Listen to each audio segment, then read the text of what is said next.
All right. Morning, everybody. Welcome to the March 28th working group meeting, final meeting for March. We're already a quarter of the way through 2025, if you can believe it.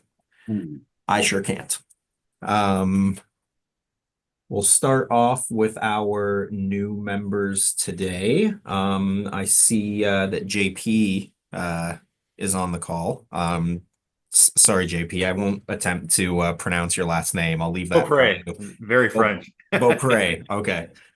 But if you wouldn't mind just introducing yourself and sort of like people know who you are and what brings you to the group. Sure. Yeah. So my name's JP Beaupre. I'm head of partnerships and growth at Terrain AI. We really focus on autonomy for robotics for inspection type use cases. So happy to join the group, learn a little bit more about what's going on in agri-farm and robotics. Really excited to be here, and thank you for having me. Wonderful. Thanks for joining. And then not on our list, but I see Tim Moreland is on the call this morning. Tim, would you also mind doing the same, sort of giving the folks a introduction for yourself? Yeah, yeah. Thanks, Dan. Joe suggested I attend this meeting, so I'm happy to be here.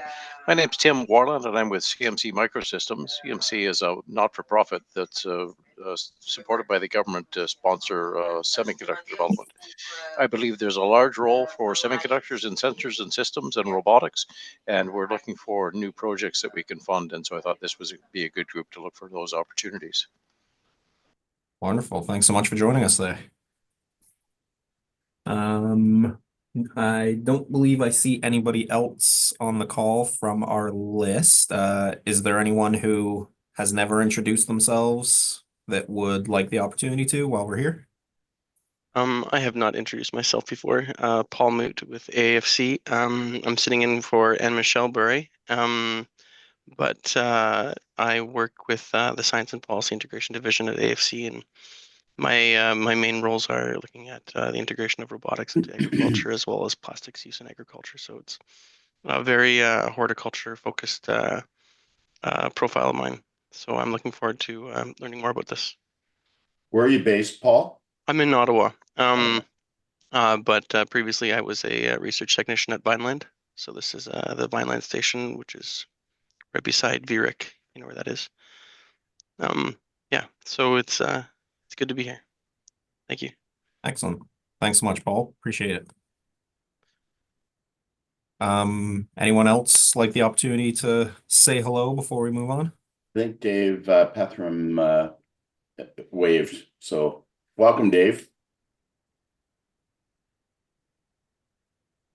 Yeah, I was new last week, didn't make the meeting, so appreciate the opportunity to join. So again, name's Dave Petheram. I'm currently the senior manager of operations technology with Skylar Farms. We're a large apple and cherry grower in just outside of Simcoe, Ontario, and and a grower and packer as well, and pack our own produce there. So been here for 5 years.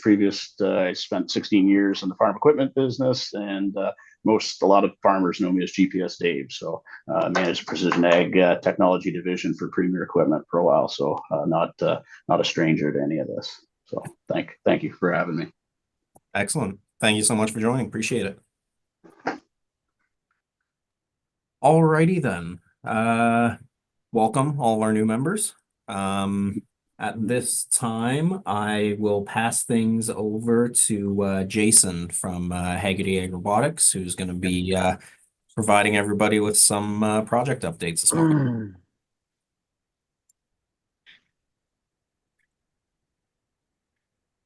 Hey everyone, good morning. Thanks for the intro, Dan. I'm assuming you can see my screen okay or not yet? We could for a second, but then it went away. Is it back? It is, yeah. We see your desktop. How about now? Yep, you're good. Awesome, thank you. All right, good morning everyone.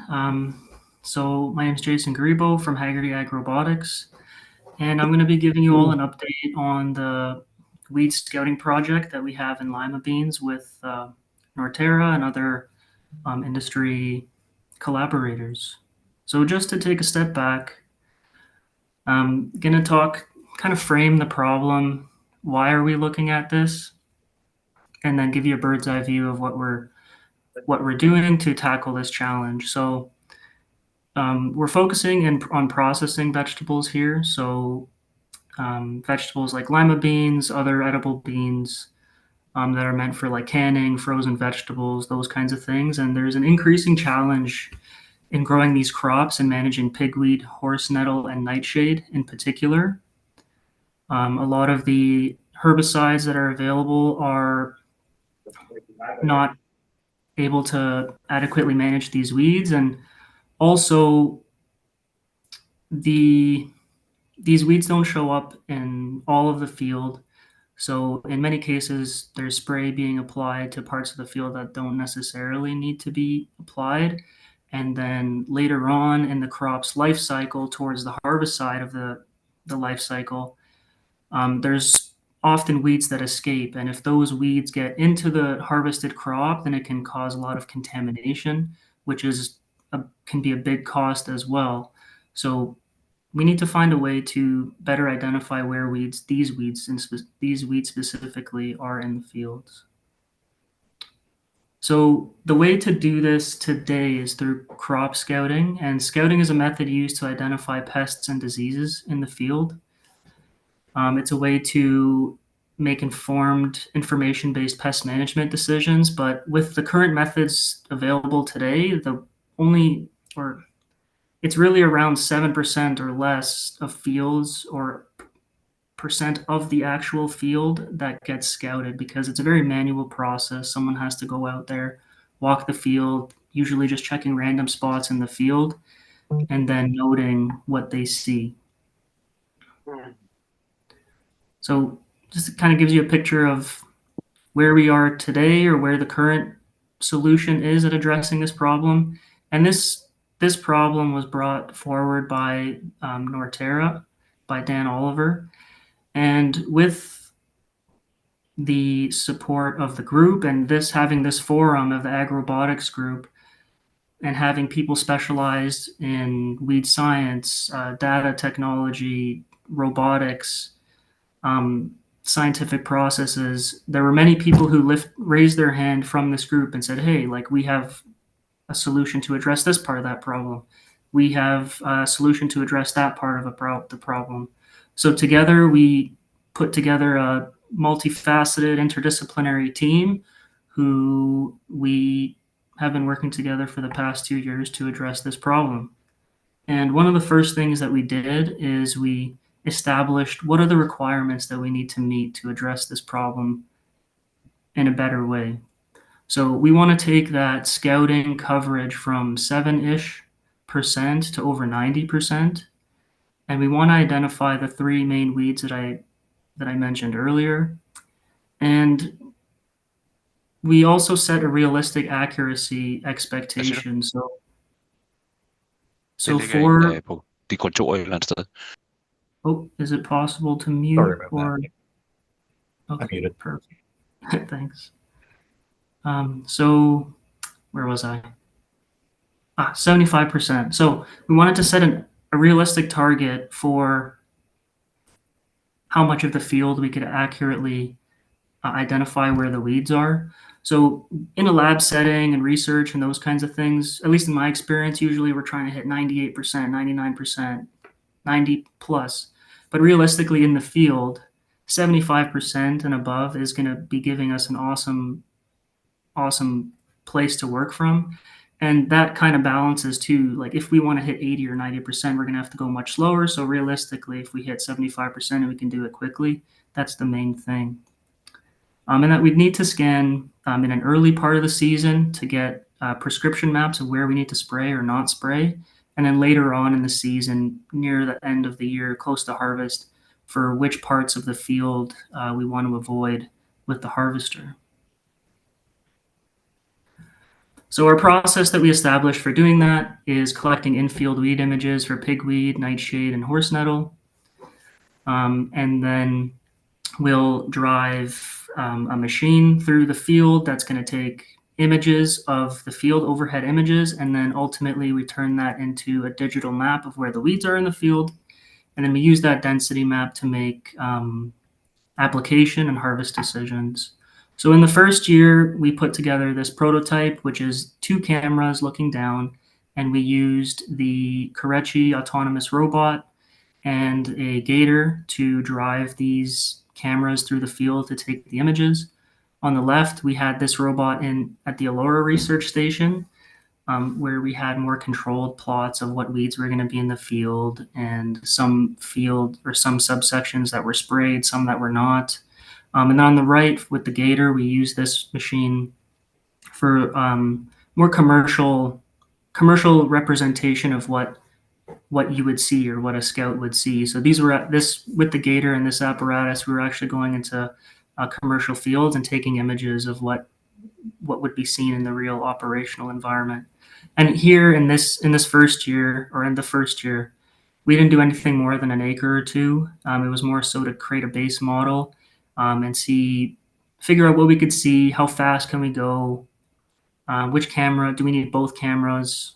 So it was a lot of kind of initial testing there.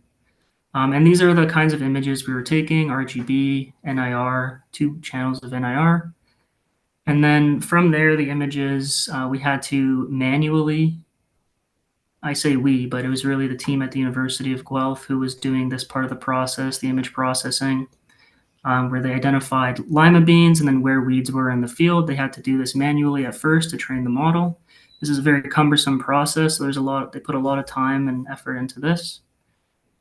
And then the idea with that, after the model is trained, is that the system can autonomously look at an image and detect where weeds are in the image. So on the left, we see the raw image, and on the right, we see after the image goes through the model and it identifies where and what type of weeds we're seeing in the image. The plant after all the images are classified, or all the weeds in the images are classified with what weeds are in them. All these images are geolocated, so the images are stitched onto a map, and then that's how we get the density map. So this is an example of a density map that we were getting last year. So like I mentioned, we were just doing a couple acres, so just a strip on the bottom, top of the field, and then like a 1 acre-ish section of the field towards the bottom. So that's where we left off last year. This year, our goal was to take this to a more commercial ready state. So we added 4 more cameras, and then the idea here was so that we could cover larger acreage, get a wider swath with every pass of the machine. So here our goal was to hit about 30 to 40 acres per scan, and this is closer to what the of lima bean fields that we see in Ontario. So some of our day-to-day operations of what it looked like is putting the camera boom onto a gator, setting up our beacon that you see there on the trailer, and then driving through the field and taking thousands, hundreds of thousands, maybe millions of images. And then putting those images through the model, and then with these new images and new field conditions and in some cases we didn't get too many like for example, last year we didn't get too much horse nettle. So this year we had a bit more horse nettle. So we were able to add more horse nettle examples to the database. So continue to optimize the model this year as well. Here's just another example of that. We had a hard time getting some nightshade in the field as well this past year. So we actually introduced some images from external databases, also added images with different kinds of anomaly, for lack of a better word, like blur, contrast, that kind of thing. And the idea here is that we don't necessarily have enough of these images in the field, so we supplemented it with data that we found online. And similar to last year's work, we use all of this, or the model, the images and the stitched images on the map to create a heat map. And this is what we were getting this year in terms of results. So we could see here in this field, we have red zones with high densities of pigweed and green areas where it's not so bad.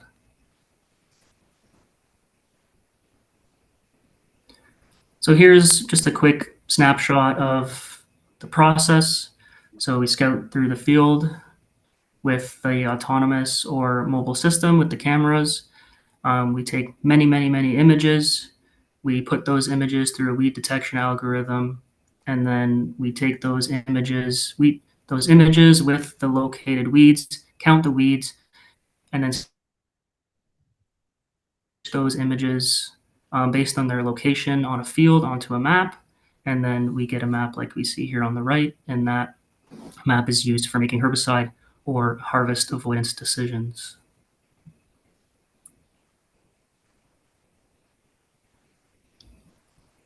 So what we're going to continue to be doing is to improve the model this coming year. So here are some of our results with how well we've been able to represent, how well we've been able to capture, let's say, all the instances of pigweed in the field, or how often we've been able to, like when we say something is a pigweed, how often is it really a pigweed? So these are metrics that we're trying to improve, and we're going to continue to improve. The way we're going to be doing this is by actually growing some weeds indoors, because a challenge that we had last year is that pigweed and nightshade look very similar to one another, especially in the early stage of the crop, which is when we need to image it to make a herbicide decision that's useful. The crop needs to be can't get past a certain size before a herbicide decision or herbicide needs to be applied to it. So we're going to grow the weeds and see at an early stage, add more of those images to the database to differentiate between pigweed and particularly nightshade, because those two are often mixed up. So that's something we're going to do to continue to optimize our weed classifier. And part of that is adding nightshade subspecies. And then also for this year, we're going to improve our map validation procedure. So post density map generation, how we're going to go into the field and ensure that the weeds are where they say they are, but also how many are actually in the field. So doing counts and being more rigorous in our way of validation. This past year, it was very just taking the map and walking through the field and saying, oh yeah, this looks pretty good. This seems to be a good representation. So this coming year, we're going to be more rigorous in our approach with that. And then the goal for this year is going to be, because we're going to have rigorous validation of those maps, that we want to use those maps for actual spraying decisions by the grower. And again, I just want to give a shout out to the AgRobotics working group for being the catalyst to get all these awesome collaborators on the team and working together for towards a solution to this problem. And then also to our funders who are listed above there. And with that, that's all for my presentation, but I'd like to open up the floor for questions.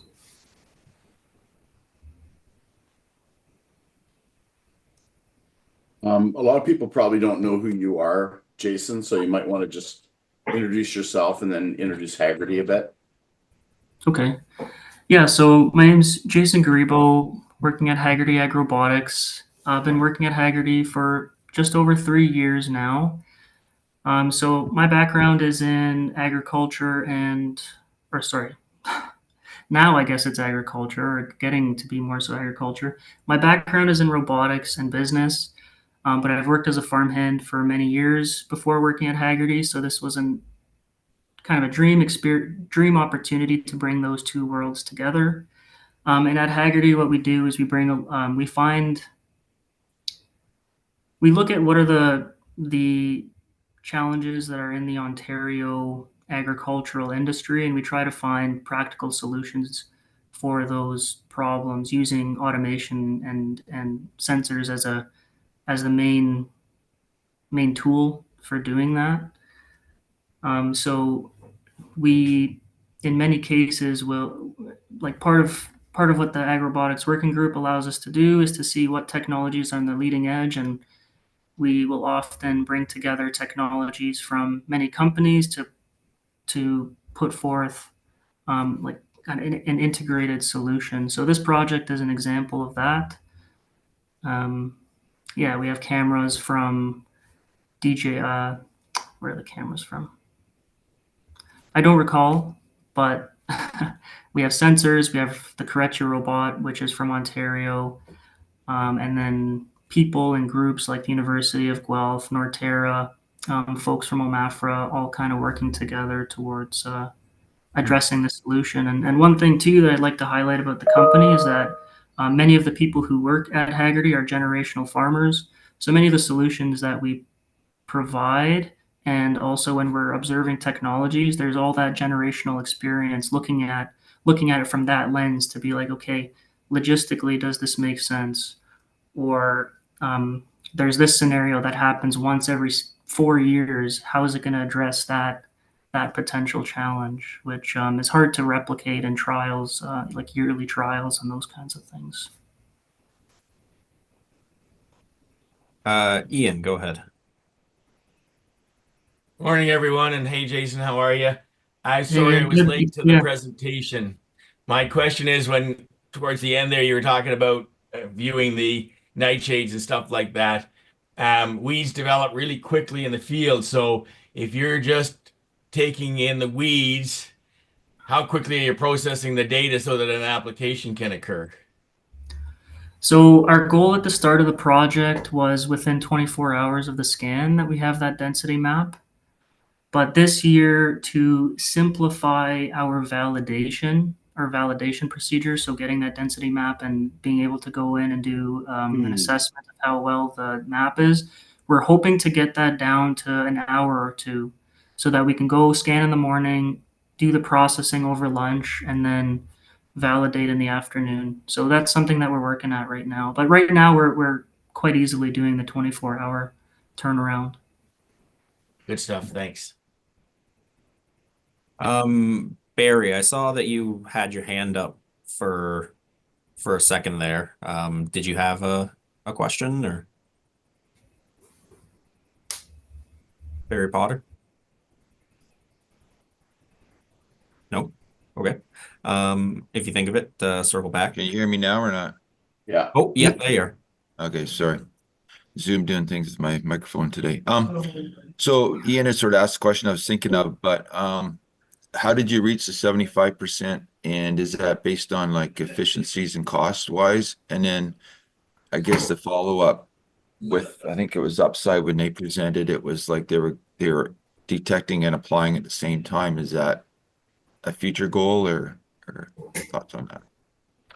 So for the first part of the question, the 75% right now, we're measuring that based on how many of the weeds that are in the image are being detected or being identified accurately.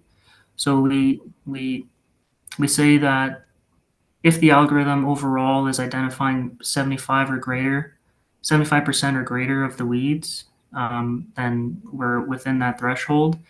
So that's one representation of how well we're mapping what weeds are in the field. But what we're going to be doing this year too is testing the accuracy of the overall map itself. And then to the second question about if we're going to be doing real-time spraying applications, I would imagine that could be in the near future. I think where we are now, it's going to be a big jump already to give that like a digital representation of where the weeds are in the field, and modern day sprayers can use that information to do like rate control and those kinds of things. So because we're very close to that with the technology we have today, I think that taking it to that next level isn't too far off.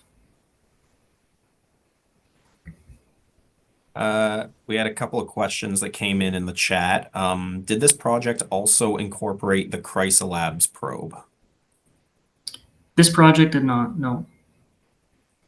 And then the next question there was a drone ever considered for imagery? I think I've seen some similar resolution images used for stand count algorithms.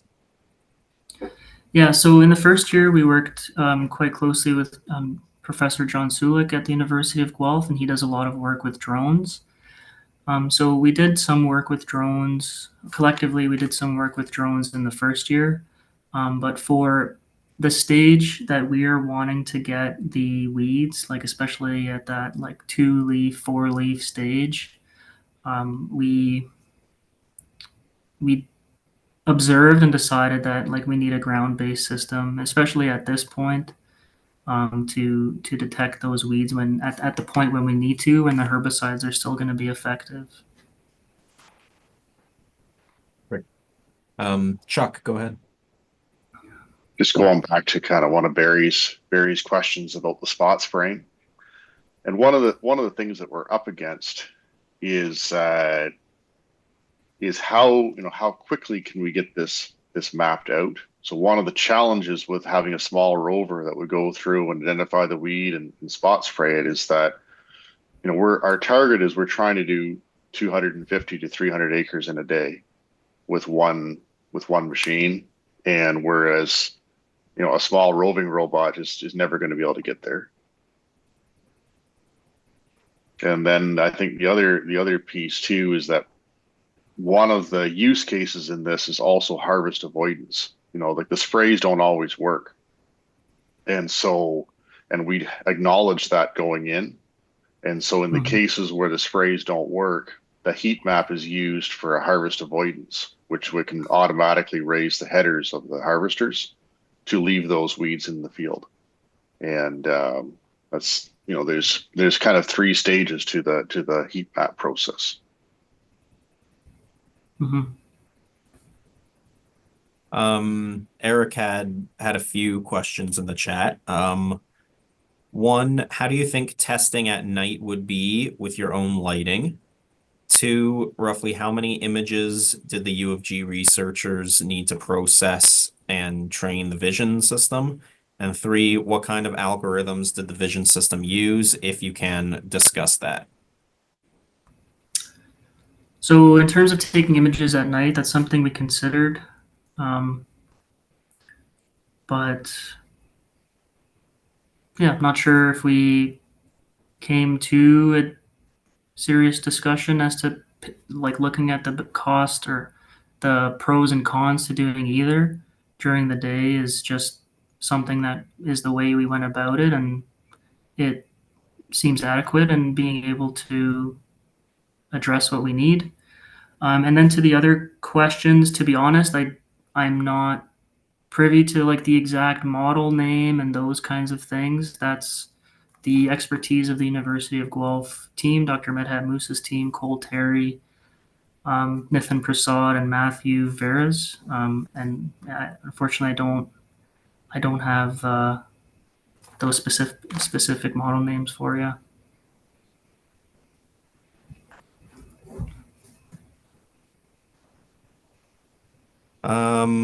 Sean just had a comment. They looked like convolutional neural networks for object detection in a general sense.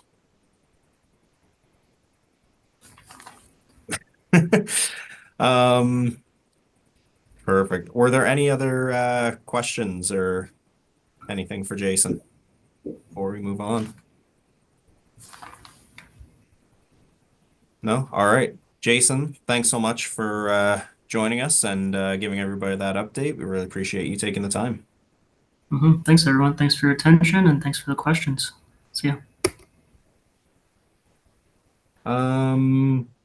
All right.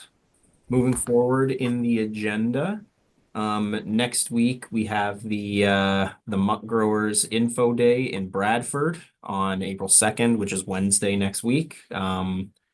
There's a flyer attached in the agenda email with some information, so definitely check that out if you're in the area or can be in the area. And then nothing new in the project updates.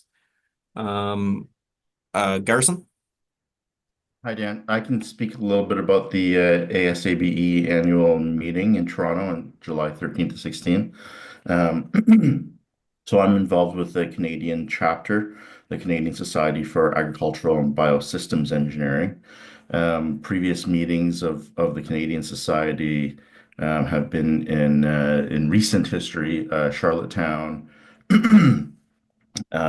Lethbridge. Last year was Winnipeg, and this year will be in Toronto. And this will be a joint meeting with the American Society for Agricultural and Biological Engineers. So it might be of interest to some members of this group. It'll be a fairly large meeting. I'm not sure when it'll come around in this area again or in the Southern Ontario region. Um, So I invite everyone to take a look at the meeting and at the sessions. Just offhand, some of the topics will be applied science and engineering, energy systems, ergonomics, safety and health, uh, information technology, sensors and control systems, machinery systems, processing systems.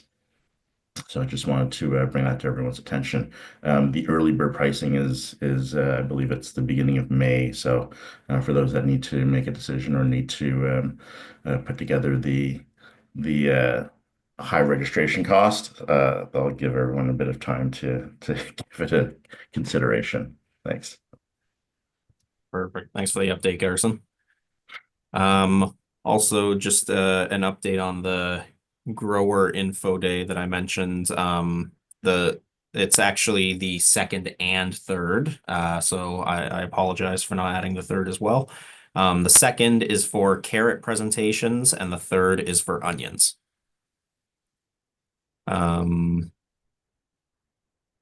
Perfect.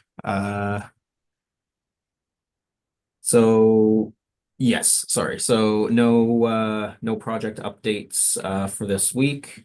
We had no added funding announcements or opportunities this week. So but check out the same ones that are there.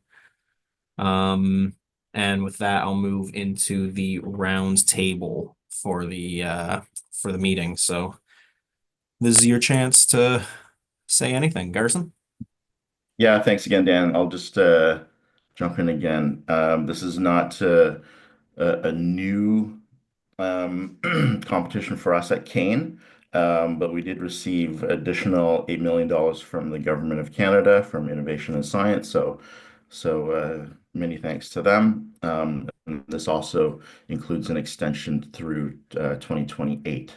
So that means that we'll be able to provide some additional funding, project funding, and additional timelines to anyone that's consideration or considering applying to Kane, or even with our current project holders. We'll be able to provide a little bit more flexibility on that runway to completion of projects. We're working on coming out with some additional programming, but currently our current competition is active, and anyone that has any questions can contact me. Thank you. Perfect. Thanks, Garrison. Also just mentioned that Eric from OMAPA shared a link in the chat there for tickets to the Canadian Dairy Expo, as well as the Canadian Dairy Business Summit. The summit is next week, as well as the Dairy Expo. So if that's in Stratford, Ontario, so if that's something that you're interested in, check out that link posted by Eric. Thanks, Eric.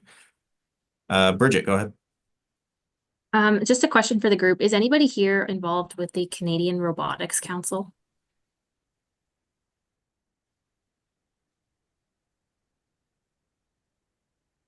No. Okay. All right. I might reach out to them and see if they're interested in presenting to the working group / being involved. Thank you. That's my question. All right, perfect. Sorry, your camera froze for a second there, so there was that awkward pause that you're so used to. Excellent. Any other comments, thoughts, queries, now's your chance. A quiet group this morning. Mm-hmm. Hey, Xavier, why don't you, you're waving your hand. You got any updates for Lens this year?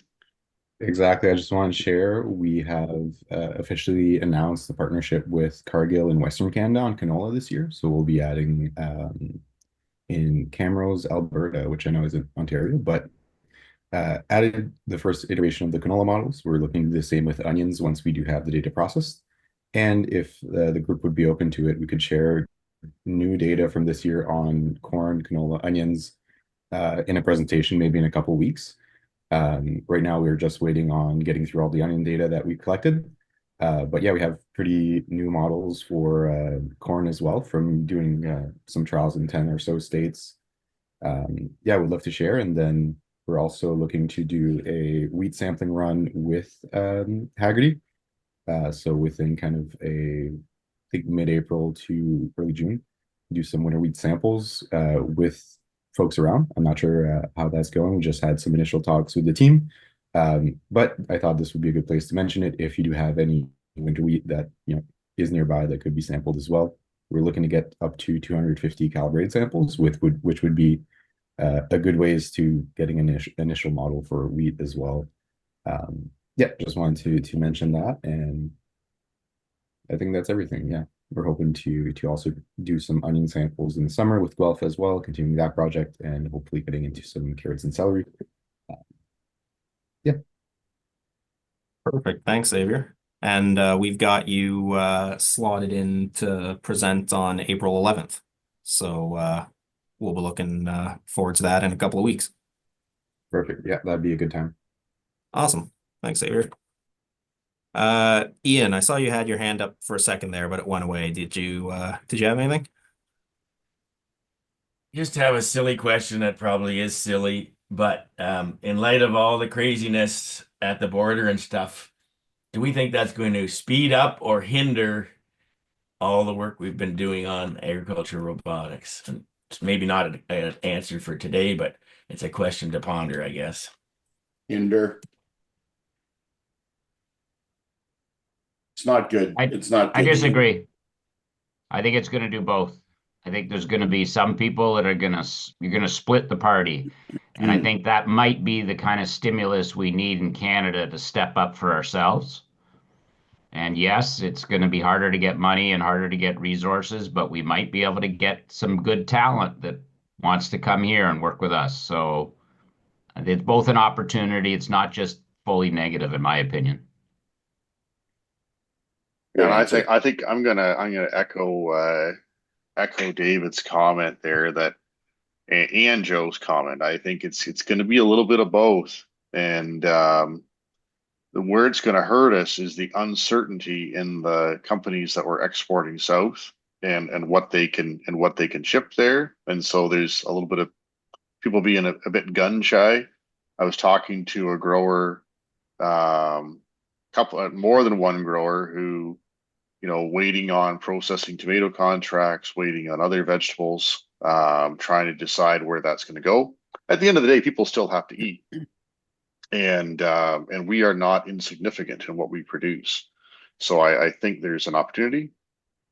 On the flip side, if there's ever been an opportunity to kind of take charge of an industry and say, let's do this, now's kind of the time. And I've been, now's kind of the time to look at this and say, okay, let's not take our eye off the ball here and focus on what we can do and where we can advance. I'm going to jump in on that too, because as the startup fighting to make money on both sides of the border, we've had to completely change how we were going to set things up, because we were going to make an American company to be the parent. Now we've rescinded that. We're starting to pull our IP apart. So the US entity runs one way, the Canadian entity will run another way, just because of the uncertainty. Like, our American advisors literally say, build your own wall, because this isn't going right. Like, but it's not stopping us, right? I know some startups that have just like ground to a halt. They're freaking out. We're like, no, I support farmers. I don't care who they voted for. I'm still supporting a farmer. So it's like, so, you know, David, I'm definitely on board with your comment. It's really about which ones of us are brave enough to do something. If we fail, we just get back up and do it again, right? And that's where Canadian innovation will shine. And I'm already talking to other countries like Spain. I bumped into a Spanish group, Australian group. It's just more the people on this call that are obviously have been on a farm for 150 years. This is a much different world for them, right? As they're trying to bring tech in and hardware in. Like I've got components I have to find from somewhere else now because they're now really expensive. So yeah, it's a challenge, but I'm still going to get up and do it every day. So what I've noticed is Colette, I noticed that a lot of funding is being pulled from the universities in the US. So where they were trying to get ahead, they're not going to be able to get ahead as quickly because a lot of the government funding is pulled. So that could be good on that end for us. Just saying. Who knows? Right?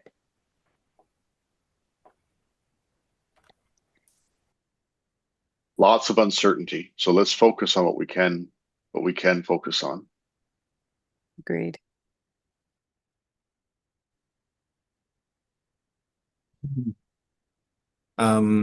Kristen in the chat just shared an article on Ontario CEOs calling on Doug Ford to prioritize homegrown innovation. So haven't been able to take the time to read it yet, obviously, but that's probably a pretty good little article there to check out for everybody. Well, and it kind of goes back to what I've said in the past to the group is what an exciting time to be a young engineer in coming out of school in Canada that has some farm background and wants to do something ag engineering relative here in Canada, because previously you'd have to go to the States or Europe to do that. And if the automotive industry gets put on a bit of a pause, there's some opportunity to get access to manufacturing that. As Chuck and Joe and others were saying, I think if we pick the right things and push hard, I think we could make some big improvements, or not improvements, but just advances.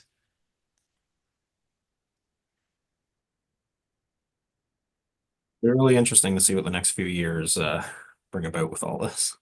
Oh yeah, and by the way, I didn't say it was going to be easy. Sorry. I don't think any of us think anything we do is easy. We don't do it because it's easy. We do it because we thought it was easy, you know. It's the startup motto. Mm-hmm.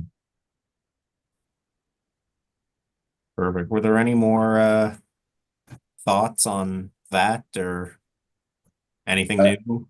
I think I was at meetings this week, and one of the things that came out that surprised a lot of people is the why Canadians supporting local. And so, you know, I think groups like this, if we can, you know, work together and support each other, you know, we do have a fighting chance and maybe even a better chance. So that was one of the things that came out this week.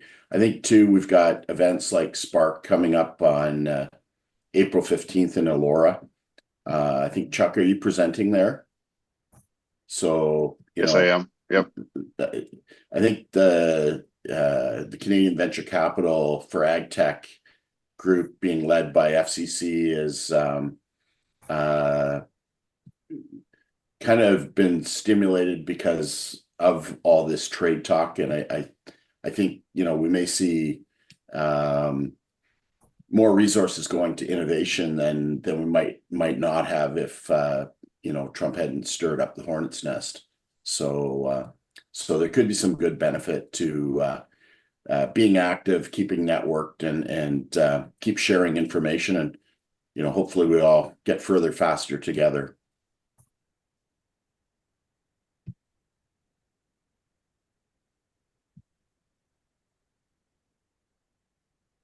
Wonderful. Anybody I else? know. Oh, yeah, just one thing. So to follow up on Bridget's comment about like a tariff panel that was requested, and that there was some follow up with that, and then also follow on to what Chuck was saying. If we're gonna have a meeting or panel on that, I think it would be great to spend, I don't know, like 10, 15, 20 minutes of it homing in on like what are the things that we can focus on, what are the things that we should focus on um, to give us the best chance of addressing this with more positive outcomes. Just so we're kind of have all those things that we could benefit from clear and explicit, and to kind of discuss and debate on what they might be. awesome. Good point, Jason.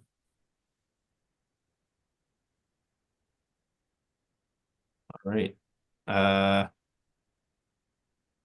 Did anyone else have anything to add before we come to wrapping up this week's meeting? Well, all right. Thanks everybody for your discussion and all the great points. Jason, I want to say just thank you once again for taking that time to present to everyone this week. We really appreciate it. Check out the articles at the bottom of the agenda this week. Always good stuff there for keeping up to date. And everybody have themselves a great weekend, and we'll see you again in April. Thank you. Thanks, Dan. You too.